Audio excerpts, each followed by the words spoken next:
الله ربي والإسلام ديني ومحمدا رسول الله ويقيني. Apakah bersentuhan dengan suami batal setelah wudhu? Mazhab Syafi'i batal.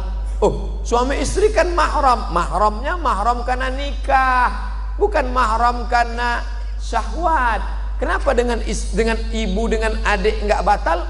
Kamu bersahwat dengan ibu kamu. Saya nggak bersahwat nengok istri saya, Pak Ustadz. Nengok istri orang baru saya bersahwat. Bedakan mahram karena musyawarah, karena nikah, dengan mahram karena nasab. Dengan adik perempuan, dengan kakak perempuan, dengan ibu, dengan bibi, adik ibu, kakak ibu, itu mahramnya mahram muabbad sampai mati. Dengan istri ini kan karena nikah. Oleh sebab itu mazhab Syafi'i batal. Kenapa kawan saya yang dari Muhammadiyah mau berangkat kerja, dia salaman sama istrinya? Dalam hal ini Muhammadiyah pakai majelis tarjih.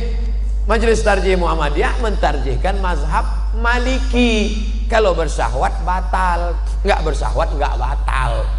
Dan cara wudhunya Muhammadiyah pakai cara Maliki, yang airnya bukan seperti cara Syafi'i. Cara Syafi'i yang dipakai NU, Perti, Al-Wasliyah, ambil air.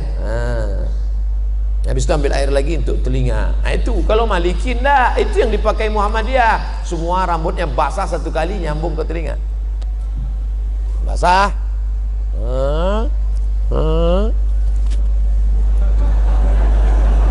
Satu kali. Cara wuduknya cara wuduk Maliki, batalnya juga cara batal Maliki. Itu yang dipakai Muhammadiyah. Saya tetap pakai mazhab Syafi'i, tapi saya enggak menyalahkan kawan saya yang pakai mazhab Maliki. Apakah hukum menahan angin saat sholat? Hukum nahan kentutnya itu makruh, sholatnya sah. Hukum nahannya itu makruh, sholatnya tetap sah. Tapi kalau antum sopnya di belakang, ya lepaskan aja. Daripada antum tahan sampai 4 rakaat loh. Orang salam, assalamualaikum warahmatullah, assalamualaikum warahmatullah, astagfirullah, astagfirullah. Ente enggak? Alhamdulillah. Ustadz, sebenarnya bagaimana konsep kepemimpinan yang benar dalam Islam? Islam enggak membahas masalah kepemimpinan. Siapa bilang? Dalam Islam ada namanya fikih sholat, zakat, puasa, fikih ibadah. Ada namanya masalah gadai, menggadai, pinjam, meminjam, jual beli, fikih muamalah. Ada masalah tolak, rujuk, khulu, fikih munakahah. Ada masalah ngangkat pemimpin, jatuhkan pemimpin, namanya fikih siasah. Kalau Syekh Qardawi menyebutnya min fiqhid daulah. Kalau Ibnu Taimiyah menyebutnya as-siyasah asy-syar'iyyah. Kalau yang paling tua ditulis oleh Imam Al-Mawardi, meninggal tahun 450 Hijrah. Judul kitabnya Al-Ahkam As-Sultaniyah. Sudah diterjemahkan ke bahasa Indonesia. Judul aslinya Al-Ahkam As-Sultaniyah, hukum-hukum mengangkat pemimpin. Syaratnya 2. Innallaha ya'murukum an tu'addul amanat, amanah. Wa idza hakamtum bainan nasi an tahkumu bil adl. Amanah, adil. Kalau dia amanah, dia adil, baru masuk ayat berikutnya. Ati'ullah wa ati'ur rasul wa ulil amri minkum. Kenapa ati'u cuma 2? Ati'ullah, ati'u rasul, ati'u ketiga enggak ada. Apa maknanya? Kamu taat pemimpin selama pemimpin itu taat kepada Allah dan Rasul. Begitu kaitannya. Pak Ustadz mau bertanya tentang reunian. Sekarang ini kan lagi banyaknya acara reuni. Gimana hukumnya bila reuni tidak bawa istri? CLBK, cinta lama bersemi kembali. Setelah 20 tahun gak ketemu, begitu ketemuan, dulu aku pernah naksir sama kamu loh. Masa sih? Dulu kita kan nggak berani ya. Iya, nomor berapa suami nggak ikut, istri jalan sendiri. Kalau mau reuni juga, suami ikut, istri ikut, ngomongnya harus bareng sama. Jangan sampai, ingat, setan tidak pernah mengajak ayo berzina, enggak. La tattabi'u khutuwatis syaitan. Jangan ikut langkah-langkah setan. Dari mana langkah setan? Nazratun, pandangan. Setelah nazratun, fabtisamun, senyum. Setelah senyum, fasalamun, hai. Setelah salam, fakalamun. Sudah berapa anaknya? Suaminya kok enggak ikut. Setelah salam, fakalam. Setelah itu famau'idun, janjian. Ini nggak enaknya orang ramai. Besok kira-kira bisa makan siang nggak? No free lunch, tak ada makan siang yang gratis. Bisa lihat foto suami kamu, udah ada di FB mas. Lihat, masih gantengan aku ya. Terjadilah apa yang terjadi. Famau'idun faliqa'un, perjanjian dan pertemuan. Ingat, dulu ada kenakalan remaja, sekarang kenakalan orang tua. Buat grup di WA, tukar menukar cerita, lebih asik ngobrol dengan suami orang. Akhirnya tepok jidat, nggak ada angin, nggak ada hujan. Aduh, astagfirullah. Kenapa mas? Ingat mantan. Assalamualaikum Pak Ustadz, mohon doanya Pak Ustadz, tanggal 10 Desember nanti saya ingin menikah. Alhamdulillah. Barakallahu lakum wa baraka alaikum wa jama'i bainakum bi khair. Maka mohon saran Ustadz, bagaimana menjadi pemimpin keluarga yang baik menurut syariat Islam. 1. Kau pahami bahwa istrimu itu dipertemukan Allah dengan engkau. Kau katakan nanti kepada dia, Adinda, aku tak pernah mencarimu, kau pun tak pernah mencari aku. Allah sudah mempertemukan kita. Apa jawab istrinya? So sweet mas. Yang kedua, kalian adalah makhluk yang berbeda. Yang satu dari planet Mars, yang satu dari planet Venus. Sama-sama mau makan telur ayam, tetap beda. Yang satu mau mata sapi, yang satu mau telur dadar. Maka kalian diikat oleh dua. Apa yang mengikat? Wa ja'ala bainakum mawaddatan wa rahmah. Kalau ada salat malam ini yang datang pasangan-pasangan umur 70, 60, apa yang membuat mereka masih bergandengan tangan? Rahmah. Mawaddahnya sudah tidak ada. Apa itu mawaddah? Physically, rambutnya, matanya, kulitnya, fisik. Tapi rahmah menutupi kekurangan. Kenapa kau nikahi dia? Karena dia kaya. Kenapa kau nikahi dia? Karena dia bangsawan, bangsa yang hidup di awan. Kenapa kau nikahi dia? Karena dia cantik. Tapi setelah menikah yang kau lihat hanya kekurangannya. Kurang tinggi, kurang putih, kurang kaya, kurang mancung, kurang. Hunna libasul lakum wa antum libasul lahun. Mereka jadi pakaian bagimu dan kau jadi pakaian mereka. Tutupi aib, cacat, kekurangan. Kenapa Ustadz Somad malam ini pede ceramah? Karena ada pakaian. Pakaiannya luar biasa, Ittihad Islamic Center. Pakai sorban, pakai peci, maka pakaian. Jadilah kau pakaian. 4. Litaskunu ilaiha. Dia menenangkan hatimu, engkau menenangkan hatinya. Ingat bagaimana seorang sahabat ketika anaknya mati, meninggal dunia. Dia datang pulang ke rumah, Ummu Salamah memasakkan. Setelah itu dia berikan kepada suaminya. Setelah Abu Salamah kenyang makan, barulah Ummu Salamah cerita, Mas, ada yang mau ku sampaikan. Apa ceritanya Adinda? Anak kita mati. Biarkan dia makan, dia tenang. Ini belum apa-apa. Mas, kenapa mati lampu? Gimana dia mau tenang? Litaskunu ilaiha. Yang keempat, dia menjadi tanggung jawabmu dunia akhirat. Dulu kau sendiri saja usolli sunnatat tahajud, tapi sekarang kau sudah ada gerbong satu di belakang. Siapa dia? Istrimu. Maka nanti malam, hari ini akad nikah, nanti malam usolli sunnatat tahajud raka'ataini imaman. Makmumnya siapa? Istrimu. Kau ambil air, kau bangunkan dia untuk tahajud. bangun. Itu kalau nikahnya udah 20 tahun.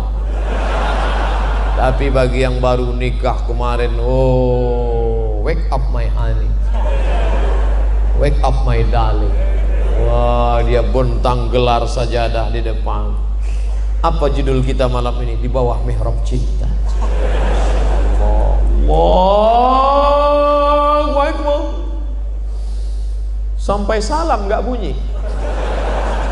Loh, Kanda, kenapa engkau tidak bersuara? Ada apa gerangan? Adinda, bersyukurlah pada Allah, kebetulan kau dapat imam silent. Ya Allah, aku bersyukur kau sudah kirim seorang imam bagiku. Masalah dia bunyi nggak masalah. Ntar lama-lama bunyi juga. Yang kelima, dia menenangkan hatimu. Yang kelima, hasil dari pernikahan kalian yang berwudu, yang soleh, lahirlah anak-anak waladun salihun, yang mendoakan sampai mati. Jadilah kau pemimpin rumah tangga. Nanti setelah menikah, ajak istrimu pengajian. Betapa indahnya kalau istri hobi ngaji, suami ngaji. Tapi kalau suami mau hobi ngaji, istri mau karaoke. Oh, Pak Ustadz, saya mau bertanya bagaimana cara mengatasi mereka yang matre. Nah, kan ini baru aja disebutlah muncul. Dek, ayo ngaji yuk. Enggak mau. Aku mau lu punya suami macam kamu, Mas. Pakai koko, pakai sarung, jadul. Ini matre. Gimana mengatasi istri yang matre, sering-sering bawa ziarah kubur? Kalau perlu 3 kali sehari, pagi ziarah, siang ziarah, malam ziarah. Biar ingat mati. Nada dering panggil dia tuh jangan sholatullah, salamullah, jangan lagi. Jangan lagu sholawat, lagi apa? Mati orang mati orang. Jadi dia ingat mati aja. Bagaimana cara mengatasi mertua yang matre? Oh, patut anaknya matre, mertuanya matre. Pak, Bapak, besok kita buat arisan keluarga ya Pak. Kita ada pengajian ya. Ya. Siapa ustadznya? Kita undang Ustadz Dery Sulaiman. Judulnya apa? Orang kaya mati. Ceritakan. Jangan kamu yang menasehati mertuamu. Jangan pulang dari sini, bapak mertua, ibu mertua duduk sini. Assalamualaikum warahmatullahi wabarakatuh. Kullu nafsin dha'iqatul maut. Semua yang bernyawa pasti akan mati. Nggak masuk. Lidahnya lidah orang lain, tapi pesannya lewat mulut kamu. Ustadz Dery, ya, bisa datang ke tempat kami hari Ahad nanti. Kita buat tablik akbar pengajian, bukan cuma keluarga, ramai lingkungan. Oke, judulnya mati. Oke, insya Allah kita bahas mati. Insya Allah setelah buat pengajian nanti, dibantu dengan doa tahajud malam, orang mertua antum berhenti matre dan dia akan manggil antum sini. Rumah-rumah kos yang sana ambil untuk kamu. Tak ada gunanya. Kenapa begitu Pak? Aku sedang dililit utang sekarang.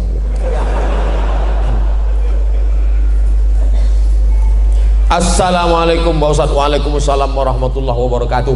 Apakah saya boleh pergi bersama teman perempuan keluarga tanpa keluar negeri?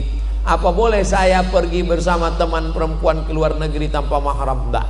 La yakhluwanna rajulun ma'amra'atin illa ma'azi mahramin. Tidak boleh pergi kecuali dengan mahram, tapi atas izin suami. Ya, suamimu izin, dia tertekan. Mas, aku mau keluar negeri, ini acara kantor, izinnya? Iya. Suaminya ikatan laki takut bini. Bolehkah perempuan bekerja? Kata Syekh Atiyah Saqar dalam Fatwa Al-Azhar, boleh. Syaratnya, yang pertama izin suami, yang kedua tidak bercampur aduk laki-laki perempuan, tak ada khalwat, yang keempat tak meninggalkan kewajiban. Nih, berapa banyak perempuan sekarang lebih lama dengan laki orang daripada laki dia sendiri. Jam 7 berangkat dari rumah, 8, 9, 10, 11, 12 dengan laki orang, makan siang dengan laki orang juga, Habis itu sekantor lagi, jam 1, jam 2, jam 3, jam 4 dengan laki orang. Pulang, sampai rumah masih dengan laki orang juga main WhatsApp. Dengan suaminya hanya setor wajah. Ketika mau berangkat ke kantor, wajahnya cantik. Mau ketemu laki orang. Di rumahnya macam genderuwo. Tapi kalau perjalanan itu murni kerja, aman, ramai-ramai, jauh daripada fitnah, oke. Ustadz, bagaimana menyikapi pemimpin yang teramat zalim? Doa. Tidak ada kekuatan melebihi doa. Doa silahul mu'min. Saya selalu dalam majlis saya sampaikan doa. Nanti di akhir majlis kita doa. La tusallit alaina man la yakhafuka wa la yarhamuna. Jangan kau belikan kuasa kepada orang yang tak takut kepadamu dan tak sayang kepada kami. Fidel Castro tidak mengenal Tuhan. Dia tak takut sama Tuhan, tapi dia masih sayang sama masyarakat Kolombia. Che Guevara, dia tak takut sama Tuhan, dia komunis, tapi dia masih sayang. Ini ada orang sama Tuhan tak takut, sama rakyat tak sayang. Komplitlah penderitaan. Maka orang-orang seperti ini didoakan kepada Allah, la tusallit alaina man la yakhafuka wa la yarhamuna. Bagaimana menyikapi ulama-ulama yang sekuler? Ulama-ulama yang sekuler akan dilawan oleh ulama-ulama yang fid dunya hasanah wa fil akhirati hasanah. Di Indonesia, di dunia masih banyak ulama-ulama yang tidak hanya membagi Islam, hanya 3: lahir akikah, nikah walimah, mati takziah. Ekonomi tak diurus, politik tak diurus, Islam hanya sekedar pelipur lara. Islam tidak mengurus masalah dunia. Islam ini sekuler, dari sekulum. Agama hanya untuk seremonial saja. Hari raya, ketupat, maaf lahir batin, akikah, selesai. Masya Allah, sekarang lahir ulama-ulama di dunia ini tetap ada. Dunia ini kan panggung sandiwara yang isinya tak lebih daripada 5. Ada penguasa yang zalim, Fir'aun. Ada orang kaya yang zalim, Qarun. Ada orang cerdas tapi ilmunya untuk Fir'aun, Haman. Allah sandingkan 2 ini. Inna Fir'auna wa Haman. Ada ulama jahat, Bal'am. Ada orang soleh tapi tertindas, Musa alaihissalam. Hari berganti, musim berubah, pentas bubar, tapi isi dunia itu juga. Bagaimana cara membangkitkan ekonomi umat? Kami deklarasi di BKB hari Sabtu malam Ahad kemarin di Palembang, tablik akbar, hijrah, bangkitkan ekonomi umat. Pertama, orang-orang kaya, dokter-dokter spesialis yang punya banyak uang waktu itu kumpul buat minimarket, buat retail, buat toko, bantu umat Islam punya. Nah, jadi, jangan ceramah aja, belanja tempat orang Islam, belanja tempat orang Islam. Di mana tempatnya Pak Ustaz? Aku nggak tahu tempatnya di mana. Harus ada tempatnya. Nih masjid, di samping masjid ada tanah kosong, buat tempat belanja grosir, belanja beras, belanja gula, belanja mie instan, belanja barang umat Islam. Belanja di tempat orang Islam. Karena orang Islam akan bayar zakat, dia akan sodakoh, akan infak. Ini mesti ada terus gerakan-gerakan. Padahal di legenda jamaah sudah memiliki koperasi syariah, mendirikan minimarket Kitamat, tapi animo belanja umat masih rendah, belanja ke lain hati. Padahal belanja Kitamat, kenapa tidak belanja? Lembaganya sudah ada. Kalau tidak ada yang tak sesuai, duduk bersama. Jangan sholatnya Islami, puasanya Islami, umrohnya Islami, ekonominya kafiri. Tak betul. Gerakan belanja. Ini kalau belanja di tempat orang non muslim, wow, jor-joran, kasih terus duit Islam. Tapi kalau belanja sama orang Islam, nawarnya minta ampun. Ikannya berapa, Bu? 10.000. Ish, 5.000 aja ya. Memangnya ente masuk surga gara-gara 5.000 tuh? Memangnya ente kaya gara-gara 5.000 itu?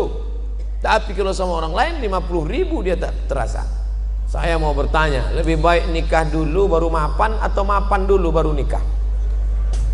iyakunu fuqara, kalau dia miskin, yughnihimullah, Allah akan mengkayakan dia.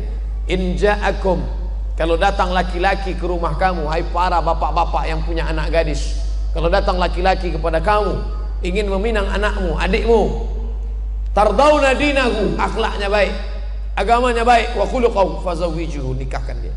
Ingat, kalau mahar tinggi, zina murah. Mahar dibuat melambung, maka zina akan murah. Anak-anak muda, siapkan karton, turunkan harga mahar, turunkan harga mahar. Betapa banyak orang-orang yang dulu menikah susah, Allah bukakan pintu rezeki. Saya diundang pengajian konglomerat, orang kaya berat. Ustaz, kata istrinya, waktu kami baru pertama nikah dulu, setiap bertamu ke rumah orang tutup pintu. Kenapa? Karena dia tahu kami mau pinjam beras. Sekarang lihatlah, hebat, megah, mewah. Oleh sebab itu maka orang tua bantu ini anak-anak muda, jangan sampai mereka berzina. Saya mau anak saya punya kepribadian dulu Pak Ustadz, mobil pribadi, rumah pribadi, ruko pribadi. Bagaimana cara kita bisa mendapatkan ilmu dengan ikhlas? Ngaji ke guru yang sesuai dengan ilmu dan amal. Ada kiai-kiai kita datang ke ustadz. Di sini di Bogor ada majelis Tafaqquh Fiddin, Syekh Nuruddin Marbu Al-Banjari Al-Makki. Semua sanad-sanad kitab mazhab Syafi'iyah ada kepalanya. Murid langsung dari Syekh Muhammad Yasin bin Isa Al-Fadani. Saya pergi ketemu Syekh Ali Jum'ah. Syekh ajiz nih, kasih saya ijazah Syekh. Ajaztuka jami'a marwiyati wa kutubi wa mu'allafati. Aku ijazahkan kepada engkau semua kitabku, semua zikir-zikir, semua kitab-kitabku, semua hadis-hadisku, kuriwayatkan untukmu semuanya. Dikasihnya kitab ijazah. Saya tengok dari mana Syekh Ali Jum'ah ngambil ijazah. Ali Jum'ah dari Syekh Muhammad Yasin bin Isa Al-Fadani, salah satu gurunya, banyak guru-gurunya yang lain. Syekh Muhammad Yasin bin Isa Al-Fadani, salah satu muridnya adalah Syekh Nuruddin Marbu Al-Makki. Nanti akan diundang tabligh akbar kemana? Panggil, belajar, ambil. Bukan saya menafikan kiai-kiai yang lain, mungkin saya tak kenal, mungkin saya tak tahu. Belajar dari kiai-kiai kita yang mukhlisin, yang baik, amalkan. Gak paham nanya, fas'alu ala dzikri in kuntum la ta'lamun. Banyak di daerah Parung, banyak kiai-kiai, habib-habib. Bagaimana cara mensucikan hati dari sifat-sifat yang mengotori hati kita Pak Ustaz? Lihat dulu, kotornya apa? Penyakitnya apa? Gak bisa main pukul rata semua nih, enggak. Hasad misalnya, jadi contoh hasad dengki. Ngelihat orang mobil baru, kumat jantung koroner. Gimana caranya? Pertama, ucapkan selamat, salam sama dia, ucapkan selamat. Selamat ya. Oh itu berat tuh. Kita umurnya sama, kerjanya sama, main bareng, tapi dia nikah duluan. Nah, itu mengucapkan selamat tuh berat. Selamat ya. Maka ucapkan selamat. Barakallahu lakuma wa baraka alaikuma wa jama'a bainakuma fi khair. Nah, yang kedua, doakan dia. Ini jangan lupa doakan dia. Selesai sholat, ya Allah, ini temanku baru aja menikah. Aku nggak terlalu sakit kalau dia menikah ya Allah. Yang ku sakitkan aku suka sama istri dia itu. Tapi dia Valentino Rossi, dia salib aku duluan. Ganti yang lebih kaya, lebih cantik daripada itu ya Allah. Jangan kuat-kuat, nanti dengar teman sebelah. Oh ente ada hati ya kan. Pertama doakan dia langsung. Yang kedua doakan dia daripada jauh, dari rumah, dari mana jauh. Yang ketiga minta kepada Allah. Selesai wudhu zahir sudah, batinnya Allahumma ja'alni minat tawabin waj'alni minal mutatahhirin, sucikan hati, waj'alni min ibadikas shalihin. Bagaimana menyikapi seorang kakak yang nanti jadi teroris, mau ngebom? Dan saya sering kali dikatakan yang pakai baju syar'i itu suka ngebom. Menyikapi seorang kakak yang nanti melarang adiknya untuk datang ke majelis taklim dengan alasan nanti jadi teroris. Jangan ikut pengajian Ustadz Somad, itu Ustadz teroris. Jangan ikuti kajian Ustadz Dery Sulaiman, itu teroris. Jangan ikuti kajian Ustadz Kiai Haji Dr. Khalil Nafis, itu teroris. Kamu setan. Mana yang lebih bahaya mas, setan apa teroris? Ini orang dia salah persepsi. Dari mana dia salah persepsi? Salah informasi. Kenapa dia salah informasi? Dia nggak mau tabayun. Yang teroris itu mana? Mana teroris itu? Mana teroris? Oleh sebab itu kamu hadiri pengajian. Kalau dia nggak mau ke masjid, kamu share. Dia punya nomor WhatsApp kan? Kasih video ceramah Ustadz Abdul Somad. Ini yang kamu bilang teroris, kirim sama dia sebanyak. Antum kirim 5-10 video. Nanti satu kan dia dengar, ya ini teroris nih. Ah, ini wajahnya kan wajah teroris. Menurut kamu ciri teroris itu apa mas? Teroris itu berjenggot, berbulu. Sekarang ada teroris yang nggak ada bulunya sama sekali. Asun Wiratu. Teroris, the real teroris. Asun Wiratu. Yang ngomong siapa? Majalah Times Amerika. Jadi ternyata teroris ini harus didudukkan masalah. Saya pernah dengar di salah satu kajian dikatakan saat itu bahwa rahmat Allah ada 100, yang 99 diantaranya disimpan Allah, satu rahmat diturunkan Allah. Apakah itu benar? Inna lillahi tis'atan, inna lillahi mi'ata rahmah. Allah punya 100 rahmat, lalu diturunkannya satu. Yang satu rahmat itulah rebut-rebutan antara kita dengan gajah. Seandainya tidak ada rahmat pada gajah, kakinya yang besar sudah menginjak anaknya. Sudah lama gajah punah dari atas muka bumi. Seandainya rahmat tidak ada pada harimau, harimau bertaring yang lapar melihat anaknya merah, sudah dia terkam anaknya. Sudah lama harimau punah. Tapi harimau punah bukan karena induknya, tapi karena orang yang tidak ada rahmat di hatinya. Dia kuliti itu harimau. Tidak ada sampai hari ini babi memakan anaknya, walaupun babi itu brutal, haram, tak ada. Kenapa? Ada rahmat di hati babi. Tapi ketika manusia tak ada rahmat dalam hatinya, anak kandungnya dia buang dalam kresek, dia masukkan ke botol, dia campakkan ke sungai, dia campakkan. Tak ada rahmat dalam hatinya. Makanya hadis musalsalat bil awwaliyah. Semalam saya satu majelis dengan Habib Umar, saya salaman, Ustadz Ajizni musalsalat bil awwaliyah. Setiap meriwayatkan hadis ke murid, pasti hadis ini yang diriwayatkan. Haddatsani syaikhi an syaikhi syaikhi an syaikhi muttasil bis sanadil muttasil ila sahabil jalil Abdullah bin Amr bin As anin Nabi sallallahu alaihi wasallam ar-rahimuna yarhamuhumur rahman irhamu man fil ardi yarhamukum man fis sama. Hanya yang punya kasih sayang di hatilah yang mendapatkan rahmat Allah. Kasih sayanglah kepada makhluk yang ada di bumi, maka malaikat-malaikat yang ada di langit akan sayang kepadamu. Orang yang tidak ada kasih sayang, man la yarham la yurham.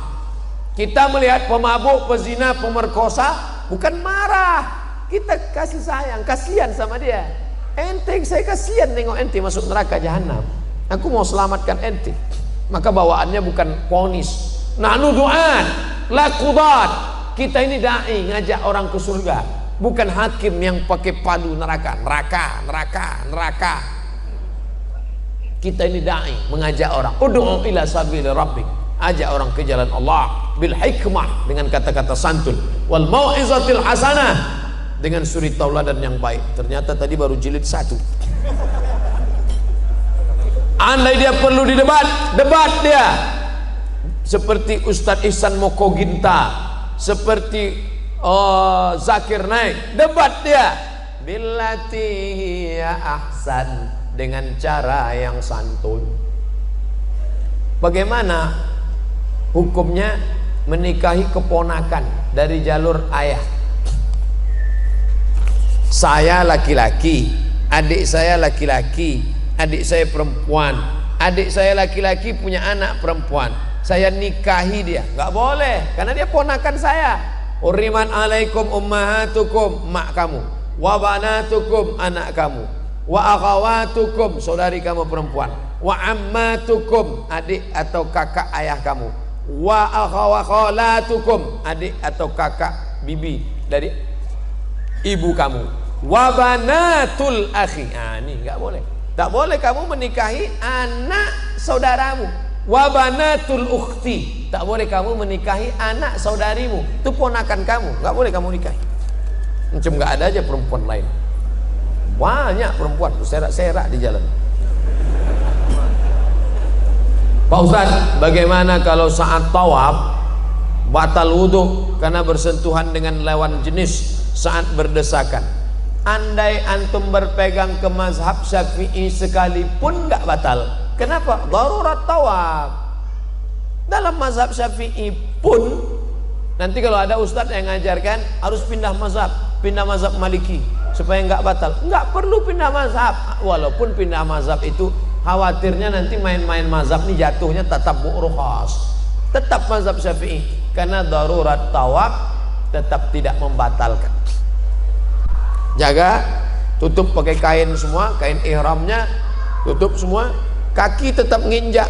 Orang-orang India yang nggak pakai kaos kaki. Darurat tawaf. Apa hukum jadi sales mobil yang makan uang dari keuntungan menawarkan mobil secara kredit kepada konsumen? Ada pekerjaan langsung, ada pekerjaan tak langsung. La'anallahu akilar riba, yang makan riba. Wa mukilahu, orang yang diberi makan atau yang mewakilkan transaksi. Wa katibahu, yang jadi pegawai penulis administrasinya.